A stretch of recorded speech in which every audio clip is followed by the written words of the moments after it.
Recording in progress. So good evening, everyone. Welcome back to our tasting for the diploma examination level unit 3. And tonight we are moving towards our new box, which is the Spanish.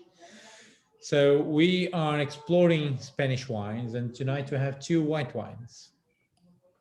Both of them are aromatic.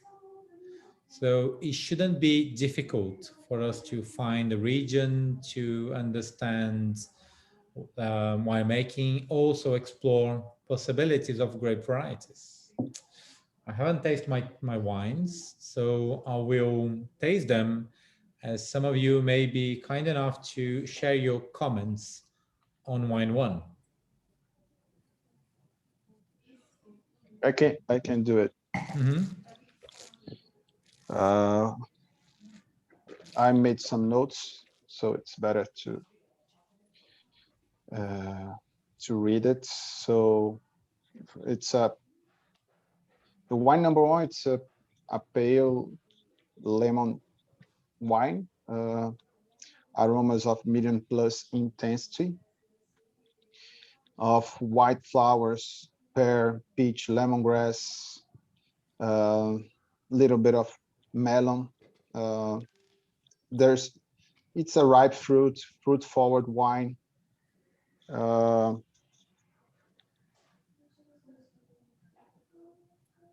the mouth, it's a dry wine, and acidity is medium, alcohol medium, body medium minus, flavor intensity of aromas almost the same of the nose, lemongrass, peach, pear, melon,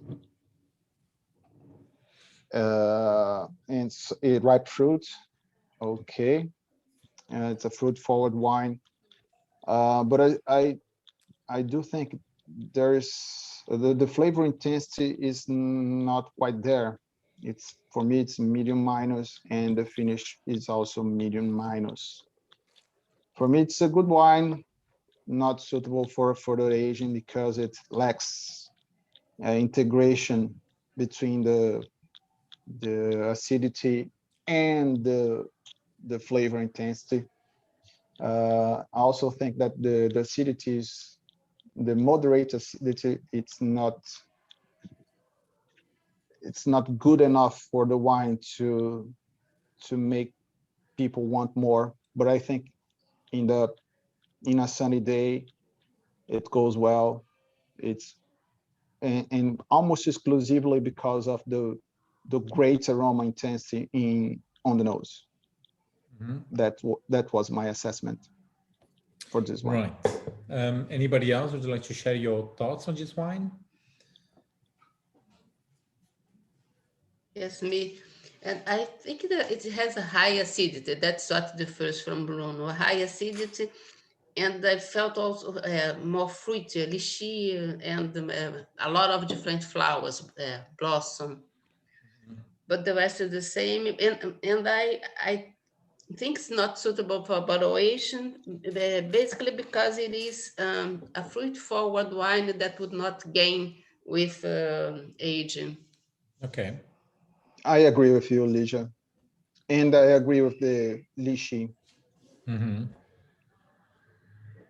But I don't feel the acidity. I don't know. For me, it's medium plus on the lower end. On the lower end.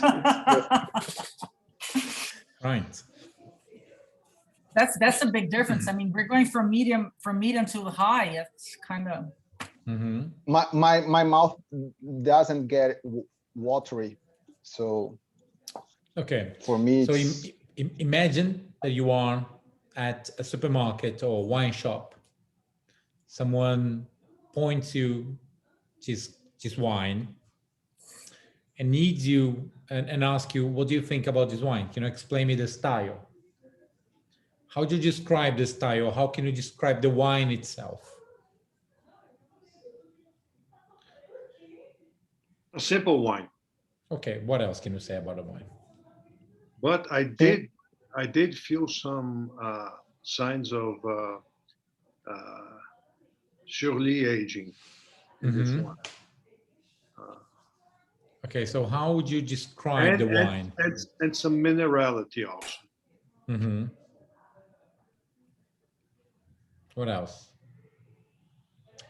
So, can you so just- it's not actually, it's not that simple. It does have some complexity. We talked about different fruits. I felt minerality, maybe some surely aging. Um, it's not just fruit forward as just a simple fruit forward wine. I agree. Okay, how would you describe? So you're writing the back label of this wine. So you need to sell for consumers. How would you describe the wine? May I? Yeah, sure. What I wrote is a good wine with a balanced acidity and the fruity.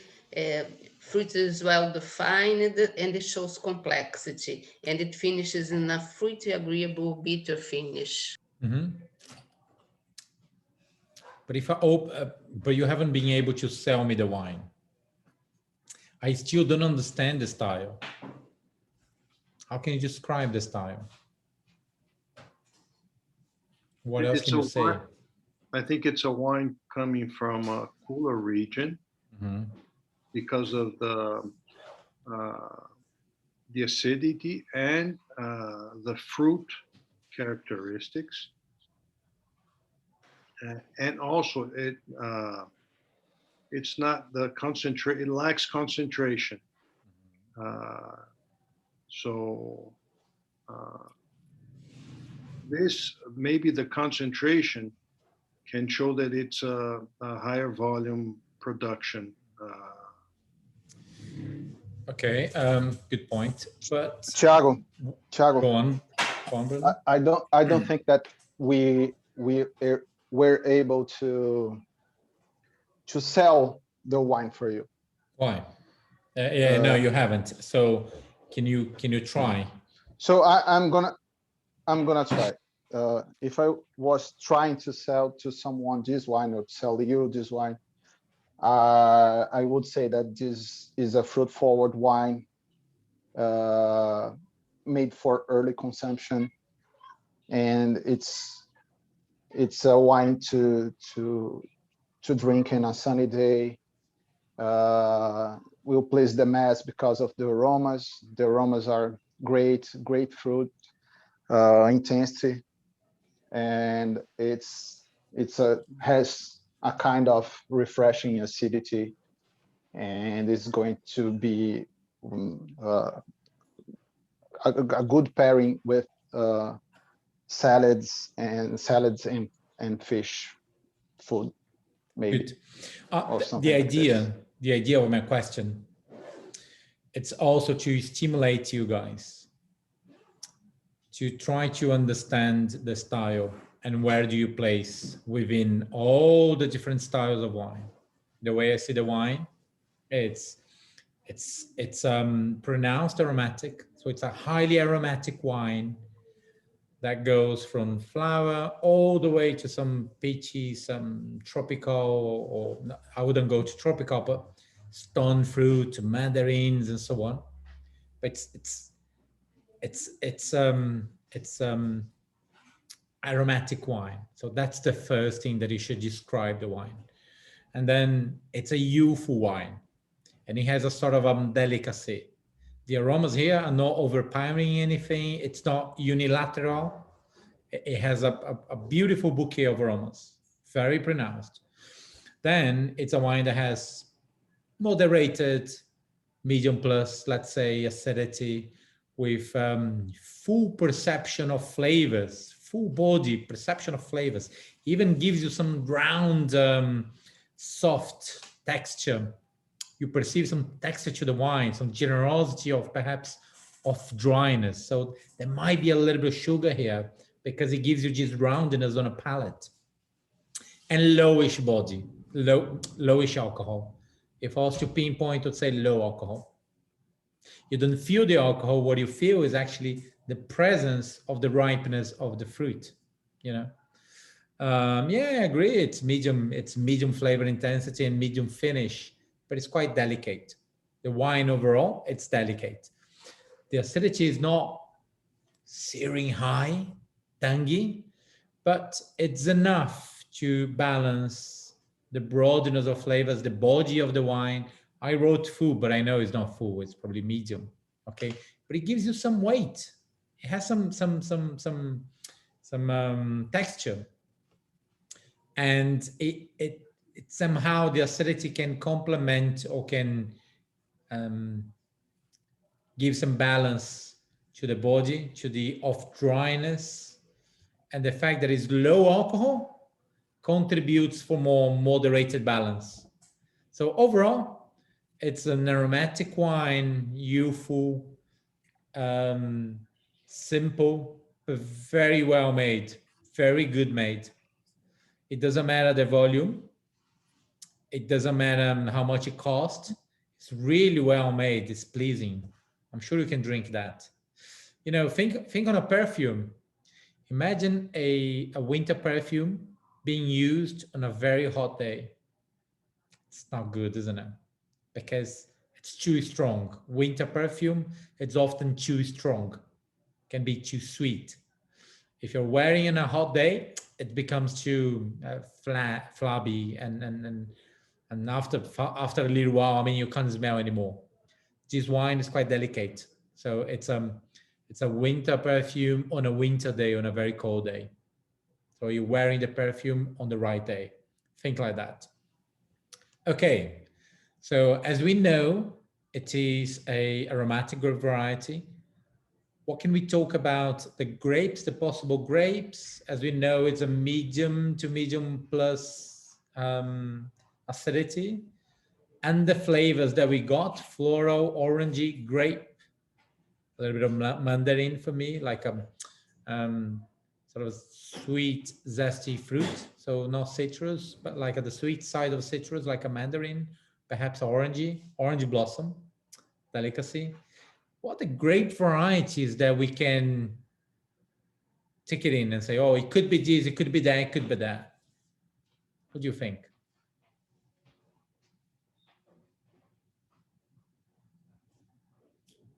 So shall we make a list of all the aromatic grape varieties that we know? 2 minutes, write down. Grape varieties that are aromatic, and you've got to write down. Claudia, do you want to say something? No? Okay, good. Write down. And I hope that you have at least 10. I'm going to write my own as well. Even if they're not from Spain, or should we try to stick for the ones that? First, write down all the grape varieties, the aromatic grape varieties that you know.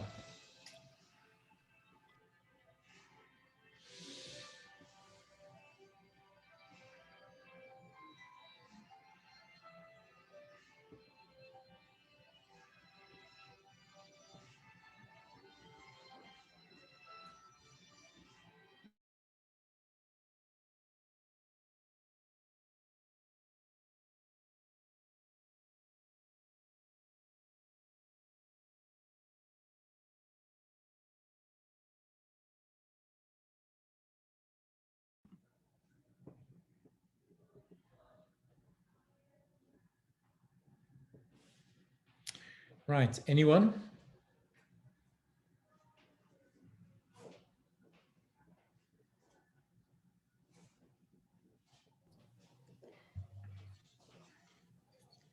Aromatic white grapes. Go on, Ellen. Hi. Sauvignon Blanc, Muscat, Riesling. Viognier, I remember this. Gewurz, Yours. Torrontés, Torrontés. Boa. Verdejo, Verdejo, depende do lugar. Boa. What else? Chenin Blanc. Which one, pardon? Chenin. Chenin Blanc? Yeah. Yeah. What else?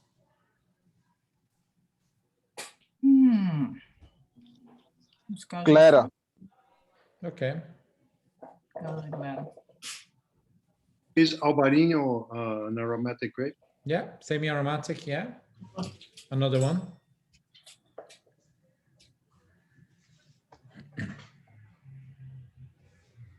All right, Traminer is another aromatic grape variety. So you got Gewürztraminer and you got Traminer, okay? Right, okay, so you know the grape varieties. Now we could say Pinot Blanc, for example, you know, Sauvignon Gris, for example, but let's leave them there. Pardon, I tried to say, I meant to say Pinot Gris as opposed to Pinot Blanc. Okay, so which grape varieties, which aromatic grape varieties have the same characteristics that of which we have picked it up here? Albarino? With Okay, aromas, so Gabriel, why would you recognize Albarino on this wine? Cooler climate, acidity.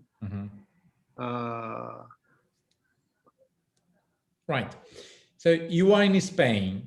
Can anybody point me a cool region in Spain? Ligia, do you know any cool region in Spain?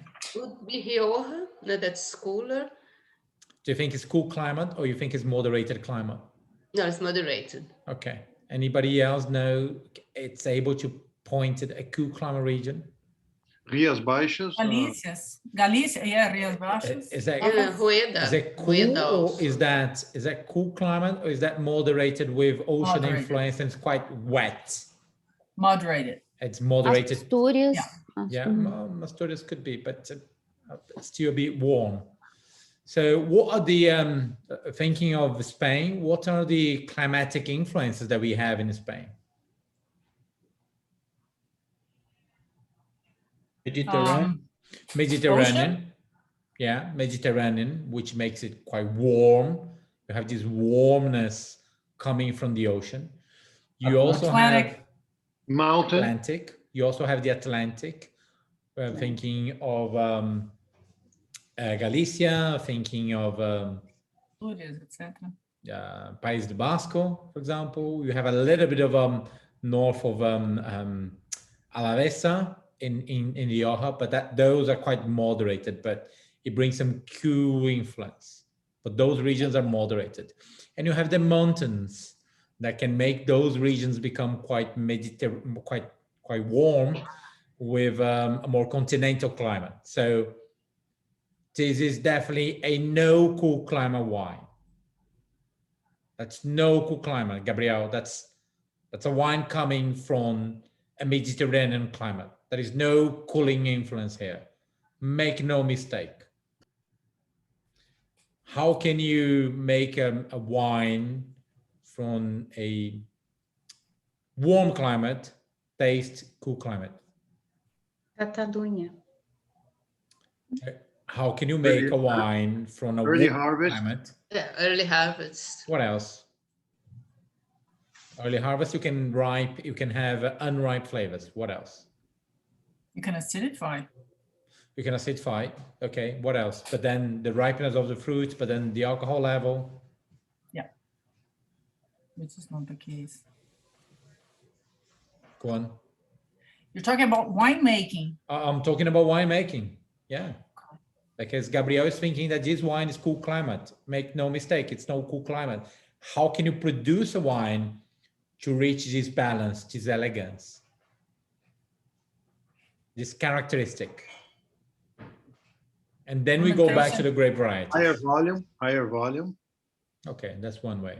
Fermentation temperature. Fermentation temperature is one way. You can ferment at a lower temperature to preserve more of the estery side of it. What else can you do? What's the characteristic of wines coming from really hot climate? In general, let's make it general. The alcohol, yes, the alcohol is really, really high. Over here, it's lowish. How can you do that? High alcohol, low acidity. Okay, so how can you do that? How can you make a wine with a low alcohol? You lower the temperature and reduce, stop the fermentation. You stop the fermentation. So there are several ways for you to work around in the winery to make a wine from a really warm region taste fresher. Priorat is doing that every single day. Okay, Yes. they're making wine tasting fresher and fresher every single vintage. So make no mistake, we are in Spain. There is no cool climate here. There's some small regions, some small villages on high altitude that you could do that. But it's not the case here. The generosity of sugar, the generosity of ripeness and flavor and the weight points you to a Mediterranean climate. So let's go back into the analytical thinking. Which grape variety fits this style of wine?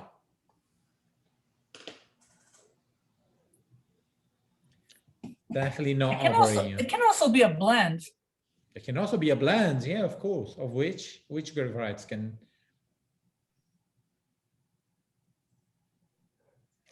I think in Spain we have three major varieties: Albarino, Macabeo, and Verdejo. But Macabeo is not aromatic at all. No. So, No. okay. So Albarino and Verdejo. What else? Godel is not aromatic, right? Semi-aromatic.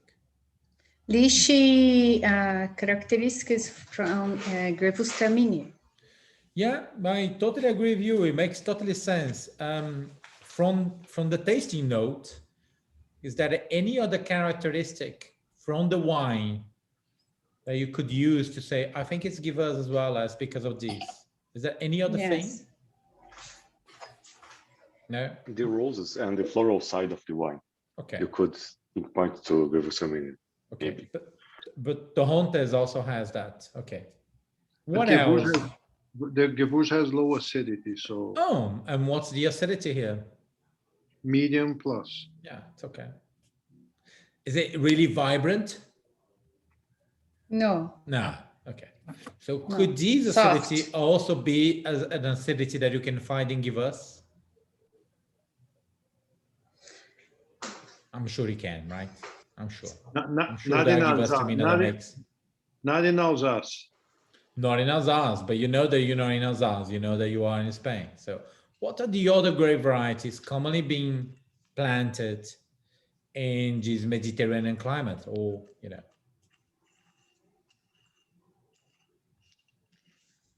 Or what are the other grape varieties that could be planted or could have contributed to the style of this wine? One of those different ones from, well, I'm not familiar with them anyway, from País Basco. They have some white ones. I don't know what they taste like. Yeah, but they're usually toxically, but they're usually quite lean, quite mineral driven, quite non-aromatic. Okay. So let's call them out. Could it be Glera? No. Could it be Chenin Blanc? No. No. Yeah. Could it be Torontes? Does he have the acidity of Torontes?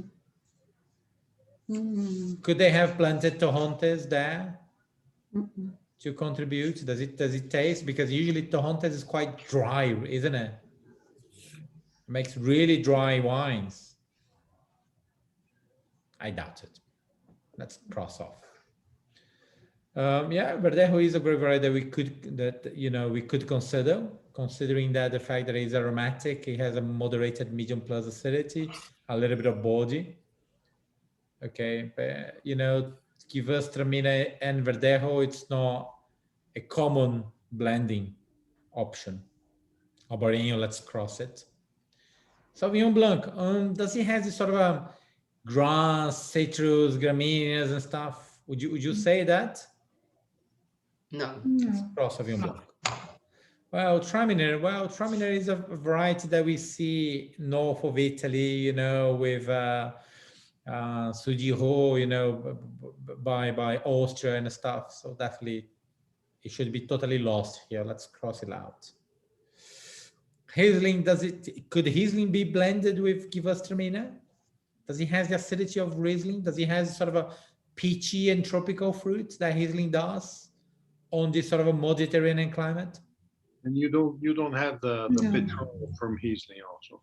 Well, but it's a young always. wine. It's very, very young. If you get a really young Riesling, you would never have petrol, Gabriel. Not at all.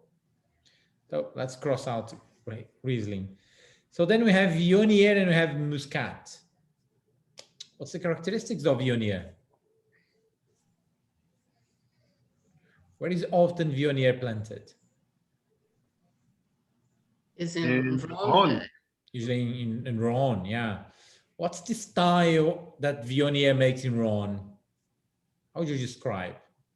It would be a heavier wine with a body and lower acidity. Mm-hmm. So it's not exactly this style. Yeah. And it's not that aromatic either. And it has more body, more and higher what? Alcohol. Higher alcohol. Does this wine taste like a high alcohol? Do you think that the acidity of Viognier could have been added to the acidity of Gewürztraminer to make a more refreshing wine like this? No, none of them are very has high Okay. acidity. Okay, so how about Moscatel? What do you know about Muscat? Yeah. What do you know about There's Muscat? several types over in Spain. Which ones are they? Do you know? Can you point any name? Do you know any name of Muscat? Aromas of grape flowers. Alexandria. Alexandria, Muscat, yeah. Muscat Petit Grand. Petit Grand, yeah. Those are the most important ones. And what's the characteristic? Ellen was saying. Aromas, grape, flowers, white flowers, it's very aromatic. What It's else? possible, What else? I think. It's What else? aromatic, a grape, flowers, Mhm. What else? acidity, good acidity, How about what do you mean by good acidity? muscat. What do you mean by good? Good like a low, like a medium minus, No, like a no, medium? no. There is Medium no good. plus, no, high no good. acidity. Yeah, you High follow the acidity. SAT. Yeah, high Yes, acidity. Yes. high So, acidity. so you're saying that Muscat, it's able to make a wine that has high acidity. It's floral. It's lychee. It could be, well, Gewürztraminer is usually lychee. Muscat is often grape and has this floral notes. Does it make sense? Can you Yes. make sweet of dry Muscat? Ken, Yes. where do you taste? Where can you find a sort of sweet or off dry style of Muscat? But you make it. Yes, makes sense. Where do you find a style like this with high acidity and like off dryness? But still a dry wine? Of dryness and medium plus Where do acidity. we often see Muscat being planted? In south of France. South of France is quite common. Where else? Is there any premium region in the world? Okay, so forget about Alsace. Forget about Alsace. Oh, thanks, Alsace. So Muscat is a grape variety that can make a dry style of wine or an off dry or even sweet style of wine. You can have a stew and you can even have sparkling, can you? Of course you can, yes. So if you want to make an aromatic wine, and a very good thing about Muscat is that Muscat can stand quite a lot of heat. What's the temperature in Alsace? Is it cool climate in Alsace? It's continental. Can be moderated to high temperature in Alsace, depending on the summer, right? Because of the Vosges, right? Yeah. And if you think on the south of France, that's quite hot, isn't it? Mm-hmm. That's quite Mediterranean, right? They can even use Muscat to make a fortified wine. Have you tasted that? That's quite delicious, yummy. Yeah, the 15% alcohol level. Very bright and aromatic with an amazing high acidity. So over here, you're tasting a Mediterranean style of wine, right? It's common to find wines in warm climate that has this sort of really blossom, really aromatic, moderated alcohol, because the alcohol is not related to the sugar content. It's related to when you stop the fermentation And over here, you can even taste the residual sugar, which adds a lovely texture to the wine, you know, quite creamy, quite soft. And you still have a refreshing acidity. Okay, medium, call it medium or call it medium plus, not high. But it still adds to it. And then when you think of quality, don't think about the high volume. Don't think about the length. Think about the beauty. Does this wine has beauty? It's a simple wine. It's a humble wine. Does it has beauty? Is it drinkable? Is it refreshing? Yeah, sure. Will it please a lot of people? Is it just jointed like, oh, that doesn't fit with that? No. Yeah, it's the sort of aromas that, you know, teenage girls will wear it like as a perfume, like really fresh, isn't it? And it's not angular at all. I mean, you get different perspective aromas, but you understand that the final palate of it, yeah, it does has a little bit of, I wouldn't say bitterness or phenolic grip, but it's not sweet.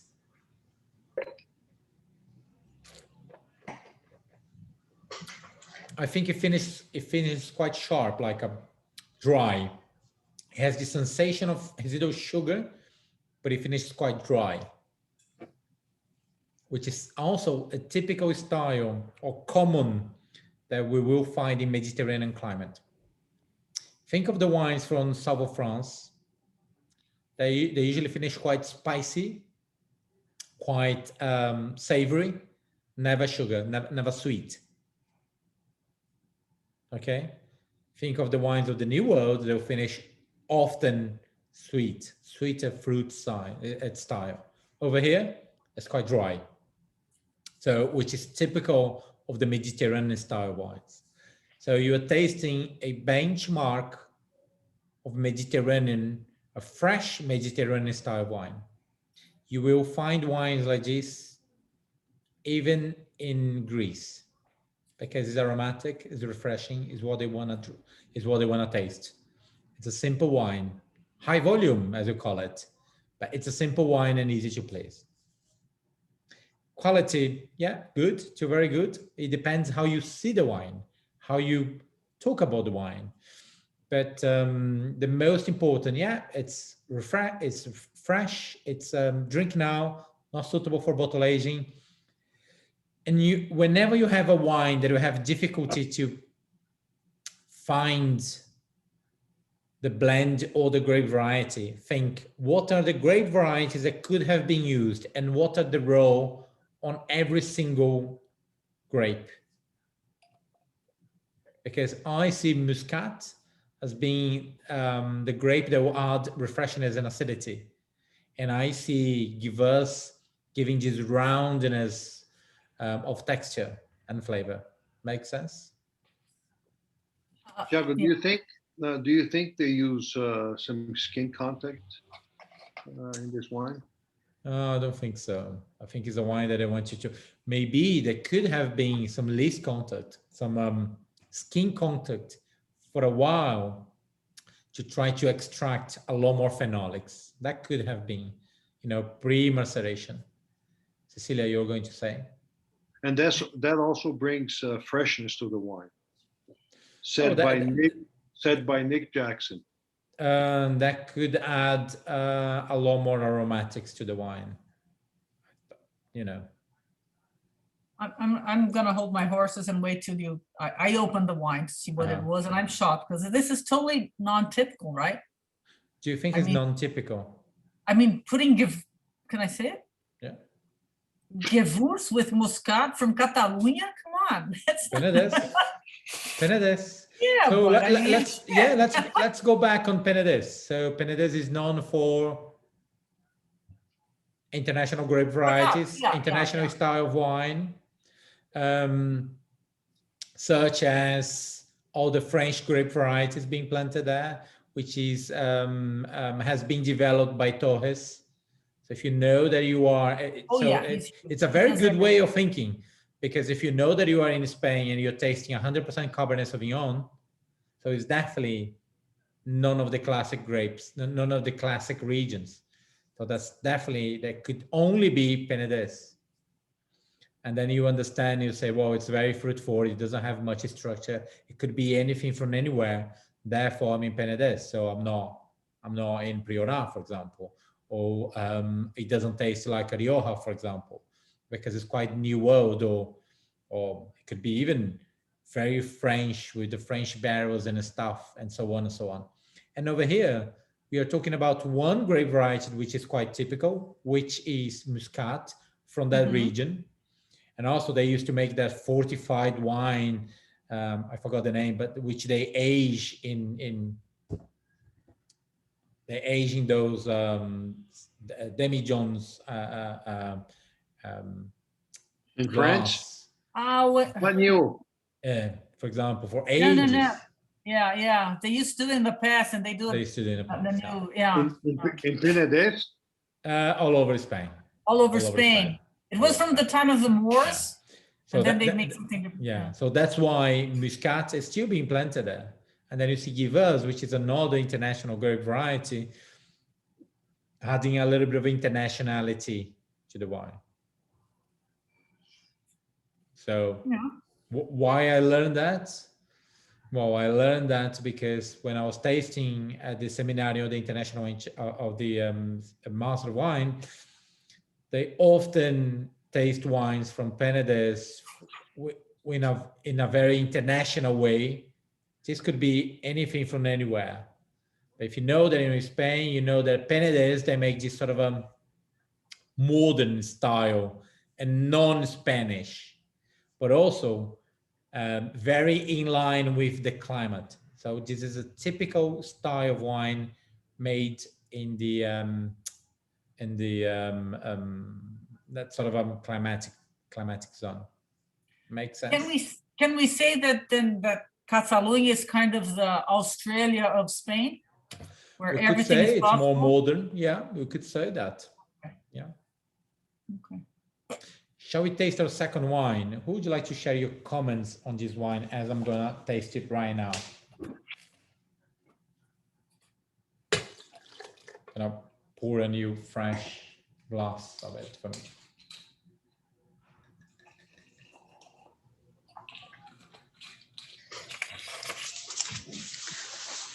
May I? Yes, please. Yes. White pale lemon. Appearance: nose, pear, peach, lemon, dry herbs, fennel, and anise. Intensity medium plus, nose. Palate dry, acidity medium plus, alcohol medium, body medium, and palate lime, dry herbs, fennel, anise, a lot of herbal on palate. Flavor intensity medium plus, concentration medium, finish medium plus. Okay. What do you think about quality? I think it's very good wine, good or very good. But in this case, I think it's balanced. Intensity, medium plus intensity. No complex wine, but intensity, finish, balance. I think very good wine.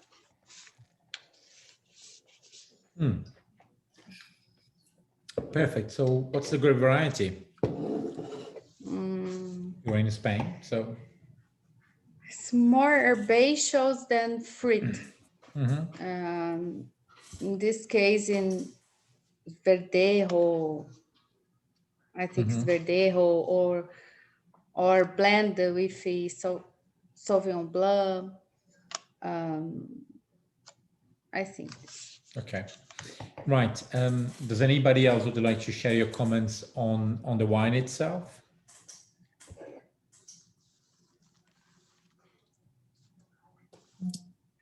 Thiago. Thiago? Fala, Bruno. I'm here. Yeah, can hear you. Can you hear me? Okay. My my assessment was quite different from, I think it was Ellen. Okay, so share with me. For me, it was medium. Yes, appearance of the wine was medium lemon for me. It's a little bit darker. Aromas of medium intensity, white flower, pear, peach, pineapple, some passion fruit. It's a fruit forward wine, ripe fruit. It's a dry wine with high acidity. The alcohol is medium, the body is medium. But what differs my tasting notes from Ellen the most is about the flavor intensity. I almost only feel some alcohol in on the palate. So it's a flavor intensity. It's medium minus. The fin it's medium, okay, but or medium minus. But I do think that the alcohol, it's quite overwhelming. The fruit, the flavor intensity, and that's why I made my assessment. It's good as opposed as very good, because of it has the acidity at the high acidity, but I don't think it has flavor intensity to match the acidity and the alcohol. The alcohol is it's quite high for me on the palate. Sure. Does this wine resembles any classic grape variety or classic region within Spain?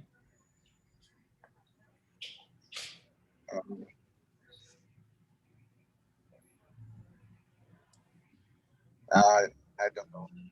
It's a long guess. Cecilia, how does this wine taste to you? Oh, forget it. Well, okay, I'm not going to do the whole assessment, but I thought also that it's everything is like on the medium minus side. I would guess that it would be something more from the northern part of Spain, where you get more cooling influences. Not sure which grape variety this could be, because they have all those abillos and all those different grape varieties over there, but Viuda could be an option, which is Macabeo or anyway. And I have a problem. I still have this thing about my personal opinion and the quality of the wine. So I would be on the good, the acceptable to good. Maybe because everything is but maybe because it's how can I say? It's not loud in anything. The first one is louder, not on the bad sense. But this everything is kind of more, everything is minus, medium, etc. And that's it. Yeah, just be careful, because when you are wearing a winter perfume on a hot day, it can become very overwhelming. So sometimes you have to lower down the amount of phenolics to avoid making the wine taste quite flat, quite too much. So that's very important when you're making an aromatic wine, making such a way that the wine doesn't become too much in aromas and flavors. But I agree with you with a lot of things. When we think of wines from Spain, and that's the sort of thing that you have to do for every single region, okay? Have your benchmark of styles. In Spain, I think, well, if I'm tasting a very crispy, light aromatic, high acidity, light in flavors and so on, it could be an entry-level, light, crispy, fresh from Rioja. Because Xarel·lo, Macabeo, those varieties, Viuda, those varieties can make a quite crispy and clean wine. Or it could be the opposite, with very oaky aromas and flavors in a very not simple, but neutral. So the oak overpowers, and then you have a little bit of a fruit in there, but high acid and moderated acidity, moderated alcohol and body, that's very typical of Rioja. It can be clean, fresh, or it can be a little bit more aromatic and fruit and with flavors, but with very prominent oak. Okay. Then you can have these aromatic style of wines and Chardonnay also, and Xarel·lo also being planted in Penedès. That's quite the international style of wines. Or you can have a tangy, semi-aromatic, but tangy, high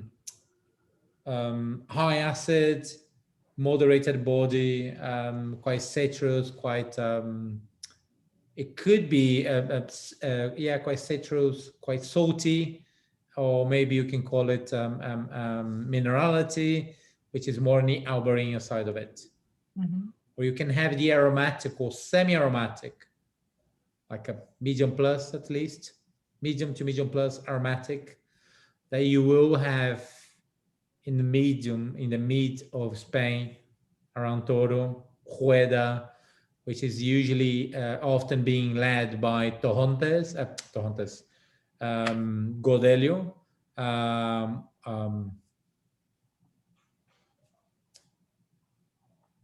I forgot the name, Godelio, Sauvignon Blanc, and Verdejo. Okay. So, but just because you are in a more warm climate, the body is slightly bigger, the alcohol levels are higher, and the acidity are refreshing and not really high. So sometimes Sauvignon Blanc is planted there to add more freshness to this wine, and freshness being citrus aromas and high acid. Okay. So when you think of the wines, more wines being made on that sort of a central zone of Spain, that's often the characteristics. Those wines can also be barrel fermented. Quite often they can be barrel fermented. So if it's an aromatic wine barrel fermented, you are about Rueda. If it's semi-aromatic, no barrel fermented, so you could also be in Rueda, but on a different style. Okay. You will never get a barrel, I mean, never. It's not common to have a barrel fermented Albarino made in Rias Barras with brand new oak. That's not common, okay? And I doubt that someone would make on a commercial scale. There could be some just for fun, but it's not likely, okay? So the way I see the wine, I think the wine it's very timid on the nose. So for me, it's medium intensity of aromas, medium plus, being very generous, but I think it's more medium. Yeah, I agree. It has a sort of a citrus, like a lemon, limes, lemon skin, a little bit maybe peach, but herbs. The herbal side of the wine, it's obvious in a way. It's dry, so different from the first wine. The wine's quite dry.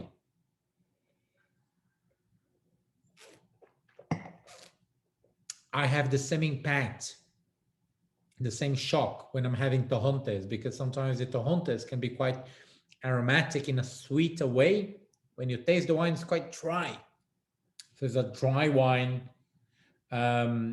medium body, medium alcohol. The acidity is medium plus. Flavor intensity is medium. And then I get this lemon, this zest, lemon skin or herbal, dry herbs, and medium minus finish. And I totally agree, Bruno. I think the alcohol, it's unbalanced. It's not well integrated. The first wine has a beauty to it. The second wine, there is not much beauty. I mean, the alcohol it's not well integrated. It's not nice. The alcohol is just not nice.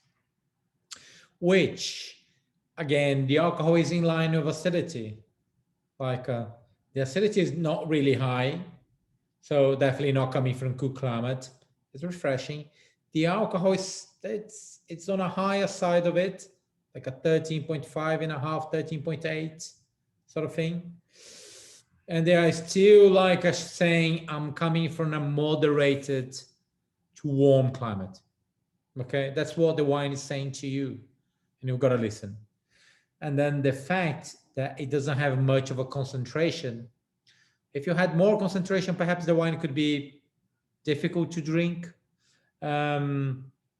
Also, sometimes wines coming from that sort of a climatic condition, they can't have much concentration either, because you have to harvest earlier, because sometimes you need to produce you need to have a much higher production in order to justify making the wine itself.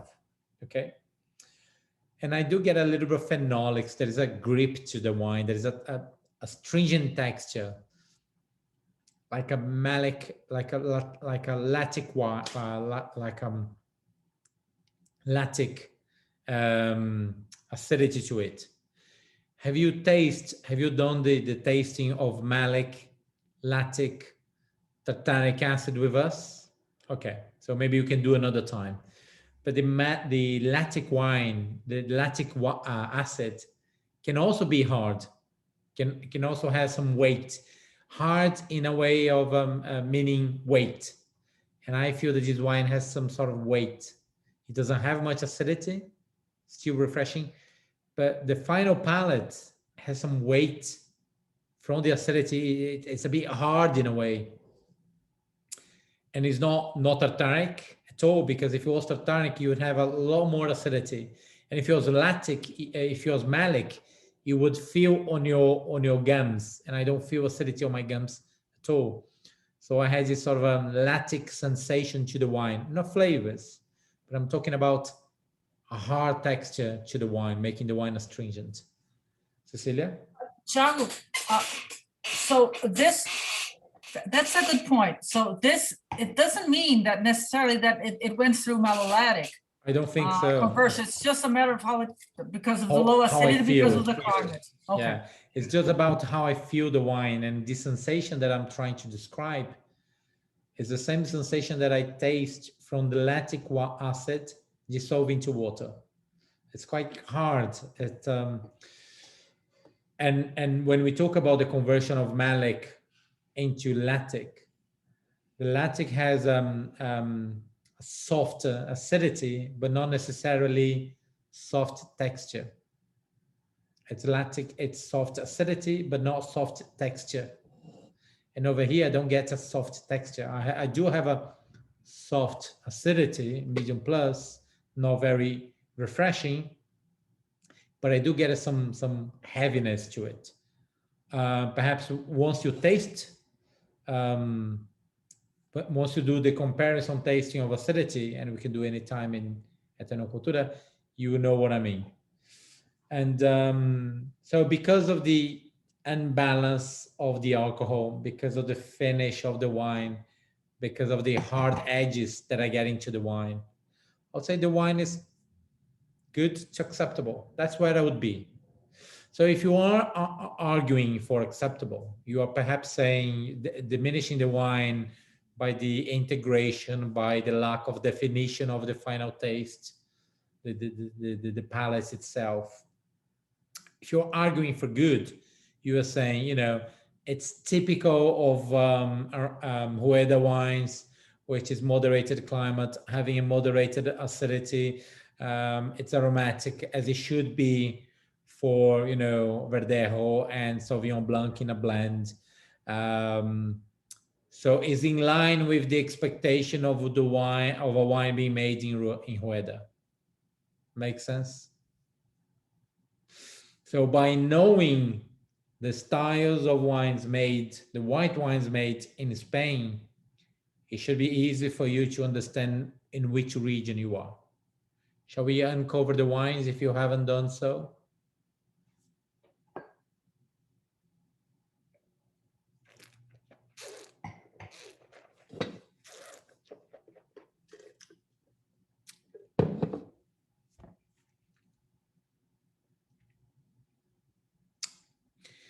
So the first wine that you should have right in front of you, it's Vina Esmeralda 2019, which is a fresh and aromatic wine, Mediterranean style, made from Muscat de Alejandría, and Gewürztraminer, okay?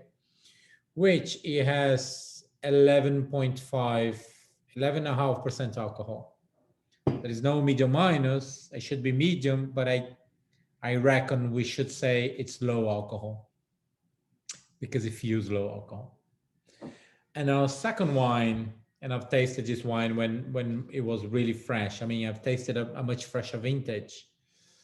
I think it was last year that I tasted 2019 or 18 or year before, can't remember. But is Monasterio de Pazuelos 2019 Rueda. So it's no barrel fermented or so on. And I think, oh, so it's 100% Verdejo. So often when there is Sauvignon Blanc, the wine becomes a lot more aromatic. Okay, but a very important thing that this wine goes towards the herbal notes, the citrus notes. And if you are tasting comparing with an Albarino should go more tangy, a little bit more mineral, a little bit more salty, often less aromatic, higher acidity, lower body, lower alcohol level. And overall, the wine is more fluid, it's more vertical. Over here, the wine is not vertical, the wine is quite horizontal, it's quite muscular in a way. Makes sense? Again, it's showing a little bit of continentality to the wine. Whereas the first wine was showing a lot more, I don't know, sunshine intensity. And now Albarino should show a lot more freshness, high acid, perhaps cooling influence. Something that we haven't been able to pick it up in both of the wines. Thiago, Rueda is Close to Toro. it's more close to Portugal. It's Castile and Leon. Slightly high up. Yeah. Okay. Yeah. So you have on this side Ribera del Duero, and then you go Rueda, then you have Toro, Rueda, and then you have over here Bierzo. Yeah. Okay. Makes sense? Good. So we are not back next week, so there will be a gap of a week, and then we'll be tasting 2 red wines of Spain. So start thinking of the wines, the red wines that we can get in Spain. Okay, how should they taste like? How about acidity? How about texture? How about concentration of tannins? How about use of oak, French oak versus American oak, and so on and so on. Okay, see you soon. Have a lovely evening, and yeah, see you soon. Take care. Thank you. Bye-bye. Take care, everyone. Bye-bye. Ciao.